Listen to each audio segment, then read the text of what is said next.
इयत्ता 10वी, पाठ 10वा, रंग साहित्याचे. विद्यार्थ्यांनो, आज आपण या पाठाचे वाचन पाहणार आहोत. तरी सर्व विद्यार्थ्यांनी पाठाच्या वाचनाकडे लक्ष द्यावे. सुश्रुतच्या वर्गाची सहल भिलार या पुस्तकांच्या गावाला नेण्याचे ठरले. वर्गात सूचना आली. दुसऱ्या दिवशी शिक्षकांनी भिलार या गावाची माहिती सांगितली. त्याबाबत एक फिल्म दाखवली. सुश्रुतला ते खूप आवडले. घरी परतल्यावर तो सहलीला जाणार म्हणून आनंदाने झोपला. काही वेळाने त्याला जाणवले की काही पुस्तके मुला मुलींचा वेश परिधान करून आणि हातात हात घालून आनंदाने गाणी गात आहेत, नाचत आहेत. एवढंच नाही तर त्याला उठवतही आहेत. सुश्रुत झोपेतच म्हणाला, कोण रे तुम्ही? इथे काय करत आहात? मुला मुलींच्या वेशातील पुस्तके सुश्रुतला म्हणाली, अरे, आम्ही सर्व तुला भेटायला आलो आहोत. आम्हाला तुझ्याशी मैत्री करायची आहे. तुम्ही सगळे कोण आहात?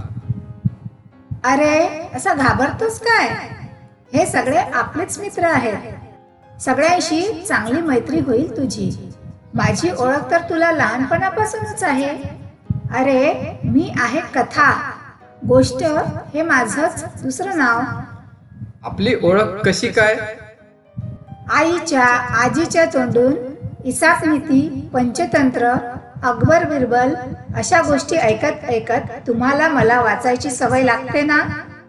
हो, आत्ता आठवलं. आजी मला नेहमी कोल्हा, उंदीर, ससा, कासव यांच्या गोष्टी सांगायची. बरं का सुश्रुत, आकर्षक सुरुवात आणि परिणामकारक शेवट ही माझी वैशिष्ट्ये. तुझे काही प्रकार असतात का? कारण आज मराठीच्या मॅडम म्हणाल्या आपण साहस कथा शिकूया. अगदी बरोबर. परिकथा, बोधकथा, विज्ञान कथा, ऐतिहासिक कथा हे माझेच अनेक प्रकार आहेत. शिवाय नाटक, मालिका, चित्रपट या सर्व ललित कलांचा पाया म्हणजे मी. मूळ कथा दर्जेदार असल्याशिवाय कोणतीही कलाकृती उत्तम होऊ शकत नाही. एवढंच नाही तर उत्तम निवेदन तंत्रामुळे मी खुलत जाते, रंगत जाते. किंबहुना उत्तम निवेदन तंत्राचा वापर हे माझ्या यशाचं रहस्य. तुला निर्माण करणाऱ्या लेखकांची नावं मला सांग ना. य. गो. जोशी, वि. स. खांडेकर, विभावरी शिरूरकर, व्यंकटेश माडगुळकर, व. पु. काळे, शंकर पाटील, अण्णाभाऊ साठे, बाबूराव बागुल, द. मा. मिरासदार यांसारख्या अनेक नामवंत लेखक लेखिका यांनी आपल्या उत्तमोत्तम कथांनी मराठी वाचकांना तृप्त केलंय. किती सुंदर. आता ही ताई कोण बरं? काय सुश्रुत, आवडली का कथा? मी कादंबरी, कथेची थोरली बहीणच म्हण हवं तर. कादंबरी म्हणजे खरं तर मोठी कथाच, पण माझा आवाका कथेपेक्षा फार मोठा. मोठा म्हणजे किती ग? अरे, माझ्यात खूप खूप पात्र असतात. त्यांचा परस्पर संबंध असतो. विविध घटना प्रसंगातून माझे कथानक हळूहळू उलगडत जाते. वाचता वाचता माझ्यातील पात्र तुम्हाला ओळखीची वाटू लागतात, आपल्यातीलच भासू लागतात. अनेक अनपेक्षित वळणं घेत घेत मी वाचकांची उत्कंठा वाढवते. आता या कथानकात पुढे काय होईल याचा विचार करत वाचक माझ्यात गुंतून जातो व रममाण होतो. खरंच तुझा आवाका खूपच मोठा आहे. बरं का सुश्रुत, साहित्य क्षेत्रातील सर्वोच्च मानाचा ज्ञानपीठ पुरस्कार वि. स. खांडेकर यांच्या ययाती या कादंबरीला मिळाला तेव्हा मराठी माणसांचा ऊर अभिमानानं भरून आला. सुश्रुत, ओळखलंस मला? अरे, मी आहे कविता. आपली तर फार पूर्वीपासून चांगलीच ओळख आहे, नाही का? तुमच्या पाठ्यपुस्तकातल्या सगळ्या कविता तुम्ही तालासुरात म्हणता. हो ताई, मला आठवतंय. ही आवडते मज मनापासूनी शाळा आणि श्रावण मासी हर्ष मानसी या माझ्या आवडत्या कविता. छान हा सुश्रुत. माझं रूप छोटस आटोपशीर. मोजक्या शब्दात मोठा आशय व्यक्त करणं हे माझं वैशिष्ट्य. यमक, अनुप्रास अशा शब्दालंकारांनी माझं बाह्यरूप आणि उपमा, उत्प्रेक्षा, रूपक यासारख्या अर्थालंकारांनी माझं अंतरंग सजवून कवी मला अधिक आशेगर्भ करतात. मॅडम नेहमी सांगतात, कवितेची शब्दरचना अर्थपूर्ण व चपखल असते. कल्पनांचा सुंदर आविष्कार कवितेत असतो. हे बरोबर ना? अगदी बरोबर. आणखी काय माहित आहे सुश्रुत तुला? ताई, मला असं वाटतं संगीतकारांनी स्वरराज चढवला की तुझं गाण्यात रूपांतर होतं. कारण तुला मी पाठ्यपुस्तकात वाचतो आणि सीडींमधून, चित्रपटांमधून ऐकतो सुद्धा. छान निरीक्षण आहे ह तुझं. बर, मला एक सांग, तुझ्या शाळेत मराठी दिन साजरा करतात का? हो, करतात ना. कोणत्या तारखेला करतात? 27 फेब्रुवारीला. अगदी बरोबर. तो कोणाचा जन्मदिवस आहे माहित आहे तुला? नाही ग. नटसम्राट नाटकाचे लेखक वि.वा. शिरवाडकर म्हणजेच कविवर्य कुसुमाग्रज यांचा. खरंच? कुसुमाग्रजांबरोबरच केशवसूत, बालकवी बाभ बोरकर, पासी मर्ढेकर, शांता शेळके, इंदिरा संत, सुरेश भट, नामदेव ढसाळ, नारायण सुर्वे अशा अनेक कवी कवयित्रींनी मला आपल्या प्रतिभेने सजवले. संत काव्यापासून पंतकाव्य, मध्ययुगीन काव्य, शाहिरी काव्य अशी वळणे घेत आधुनिक काळात मी मुक्त छंदाचे रूप धारण केले आहे. अरे सुश्रुत, ओळखलंस का मला? तू कोण आहेस रे? माझ्याकडे बघ, म्हणजे तुला कळेल. अरे नाटक दादा तू. पात्र रचना, चुरचुरीत संवाद आणि नाट्यमय घटना व प्रसंग यामुळे मी मराठी माणसाच्या हृदयात अढळ स्थान प्राप्त करतो. तुला माहित आहे, माझं रंगमंचावर सादरीकरण होणार आहे याचे भान ठेवूनच नाटककार माझी मांडणी करतो.